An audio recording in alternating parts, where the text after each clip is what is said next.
she'll surprise you. She's complicated. More like a person than a dog, really.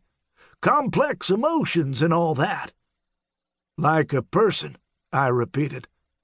I wasn't in the right state of mind to make a decision of this magnitude. My blood sugar was low. I was getting shaky. "How old is she?" "Hard to say. Young. Maybe a year, 2. He lifted her lip so I could see her teeth. "Never had a single accident, though she's thrown up a few times. Looked like bile, mostly. Sometimes she gets this gagging thing going." Harry Davidson put his hand up to his throat and flitted it about. "She gags a lot?" "Not too bad. I think it's just nerves. I have to tell you," he said, leaning in so I could smell the coffee on his breath, "Layla's always been my favorite." "What's your wife's name?" I asked. "What?" "Your wife." He took a step toward me, and I took one back. "What do you want to know about my wife for?" He turned and looked at the house. "I was just making conversation." "That's a strange way to make conversation, buddy," he said. "Asking the name of somebody's wife like that out of the blue." "I know a Davidson." "Uh-huh," he said. "Her name's Sally." "My wife isn't Sally. There's no Sally here. So, about the dog," he said. "Let's get back to dogs." "How many do you have?" 14 before I started downsizing, mostly small ones. I've got to get rid of all but the hypoallergenic." He was speaking slowly now, looking at me like he had no idea what I might do. He wouldn't be surprised if I started jumping up and down on one foot or took out a knife and jabbed at him.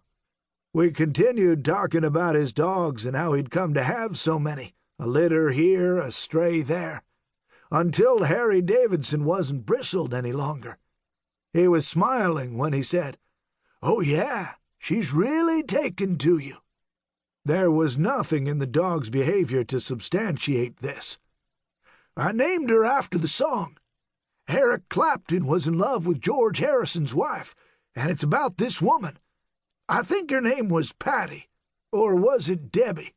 It wasn't Layla, anyhow. He ended up marrying the girl, though Harrison wasn't too broke up about it. He even went to the wedding. It didn't last, though." He shook his head, and I waited for him to say something like "they never do," but he spared me that. After that, we stood there and observed Layla together. She didn't look particularly smart or energetic or interested in me. In other words, she wasn't anything you might want in a dog.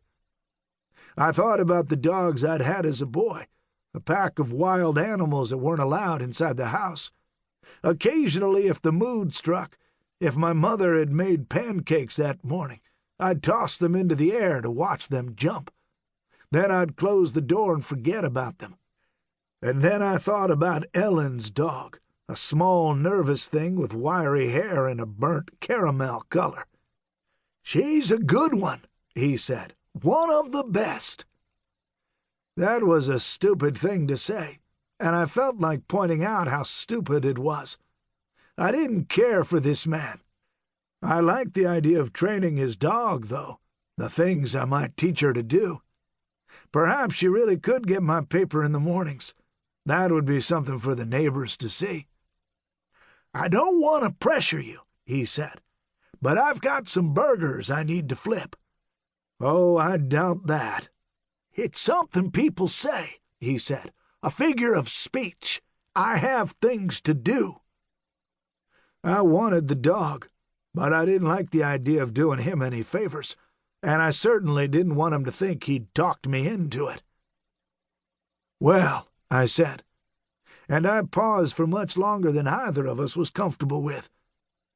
I opened my mouth and closed it again, really challenging myself. Harry Davidson coughed. Then he narrowed his eyes and started shaking his head.